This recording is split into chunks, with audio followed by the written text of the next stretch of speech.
Right, so look, in this video, what I'm gonna do, I'm gonna start off by analyzing five charts: US 30, US 100, which is a Nasdaq, gold, HK50, which is the Hong Kong index. That's mainly because I'm in a trade on that right now, and I'm also gonna end with Bitcoin.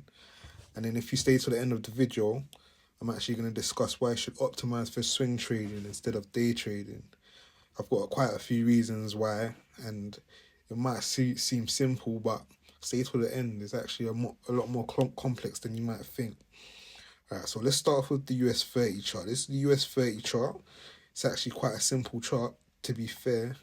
I spend about 5 to 10 minutes analyzing charts, so it might seem like I'm like rushing it or whatever, but I'm not really rushing it.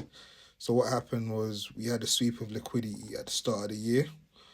This was going into the CPI news release, price swept liquidity. The news release was on a Wednesday. By Monday, everyone was already positioning because liquidity got swept. Buyers started to take over, and we came all the way up to here.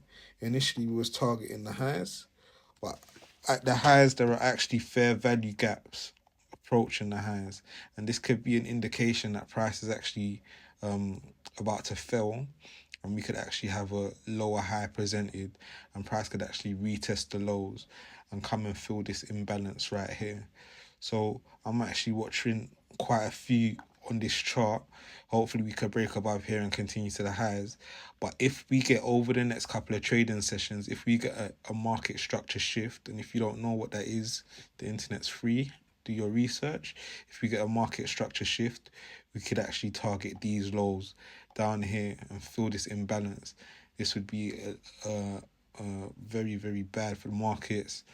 This isn't my optimal. This isn't my ideal case. I think, buyers are obviously priority. So most likely the market's just going to continue going up and up and up and up until we get, an actual sell-off. That's the US 30 chart. If we go into US 100, pretty much the same thing. Swept liquidity at the lows right here, right into on the 13th. We swept liquidity, market structure shift on this day. Now we targeted these highs here. There's actually a fair value gap, massive fair value gap here. So we're gonna look to see whether or not we can, continue higher, or whether or not price targeted these highs as liquidity, and whether or not price is going to market structure shift and come back and take out these lows. It's going to be interesting. Obviously, there's a lot of liquidity built up on this trend line right here. So it's going to be interesting to see what takes place over the next couple of weeks, the next couple of months. But that's what I'm looking at on that chart. On the gold chart, similar thing. We swept liquidity down here. We came into this imbalance, filled this imbalance, swept liquidity. This was your perfect buy entry. Above here, price started shooting higher, market structure shift, and we started rallying higher. So really and truly, I'm expecting price to continue to get higher. The only thing we've got in place is this order block right here.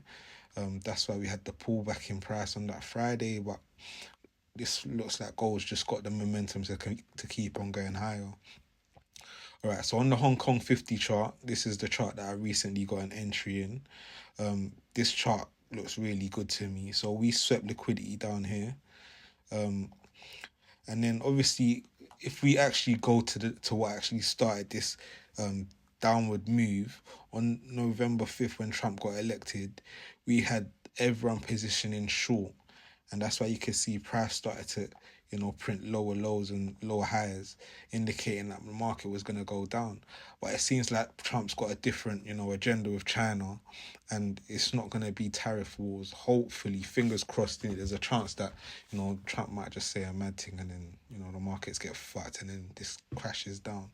But until that happens, I've positioned long on Friday. I got in at this order block around this around this fair value gap right here. I saw this happen here. So what did I do? I jumped onto the hourly chart. Well, I'm not going to tell you how I enter, but I saw my entry, positioned, had a wide enough stop loss, and I'm targeting highs.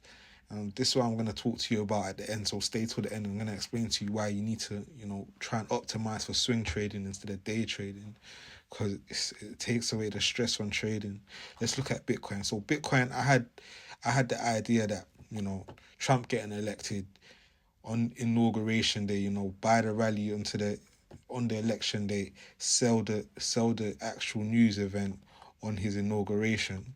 So this is what I've been looking at for Trump on the inauguration day. I thought this could be a massive sell the news event. It didn't quite happen that way, so maybe there is quite a bit more bullish momentum to come. However, if we do get a market structure shift and get a close below this 100k level, there's a chance we could actually go all the way down and actually hit this level where I've said, and I sent this to a couple of my brethren, you need a bounce here, because if we don't get a bounce here, then we're going all the way back down to around 65, 66, 67k. So that's what I'm looking at for Bitcoin. So those are the 5 charts. As I mentioned already, swing trading makes everything easier. I don't really spend that much time on the charts. I actually do go about my day, go about my business. I have a lot of other things I'm doing, so I try to keep chart time to a minimum. I spend about 5 to 10 minutes analysing a chart. I check my charts for entries during the New York session, and I put my orders in during New York session. Once I've seen it confirm wide enough stop, and I just let the thing play out. And let me talk to you a little bit about why you should consider switching to swing trading. Firstly, day trading isn't healthy. Like, you shouldn't be at the charts all day for a whole session for 5 hours waiting for an entry. And I live in London. London sessions, in London, I trade New York. I used to trade New York session. I've been trading since about 2018. I got into the markets. I became profitable in 2022. That's because the first 4 years I was literally gambling, making money, giving it back. It was fun, but it was a fucking roller coaster. But I'll be real with you, yeah? It gets to a point in trading where you have to differentiate trading from gambling, and a lot of day traders are gamblers. The way to identify if you're a gambler or if you're a trader is whether or not you could consistently make money from trading over a year's time, at least a year, because that's what that's a track record that you'd need. And a lot of people that day trade, they can't do that. The main reason they can't do that is because as a trader, your sole decision is to be a good decision maker. And it's easier to make better decisions if you have a limited number of decisions. If you can enter 5 trades in a week, that means you have 5 opportunities to make a mistake. I don't think that's great. For me, on average, I take 1 trade a week, maybe 2, if that. And I try to keep my trades minimum. Usually I aim to trade after news releases, and you know, there's CPI, there's the FOMC minutes releases, there's NFP releases. Those 3 news events alone help to limit my trading. So if you're a day trader and you struggle with over trading or psychology, consider switching to swing trading, because that's when things change for me. I was profitable as a day trader, but I wasn't consistent. And being profitable and inconsistent is basically not being profitable, because if I can make money for 3 months straight and then lose it all, or lose all my funded accounts in the space of, you know, a week, that doesn't really make sense to me. That doesn't mean that I'm a good trader or I'm a profitable trader. But if you can be consistent at it, I would say gamify your trading.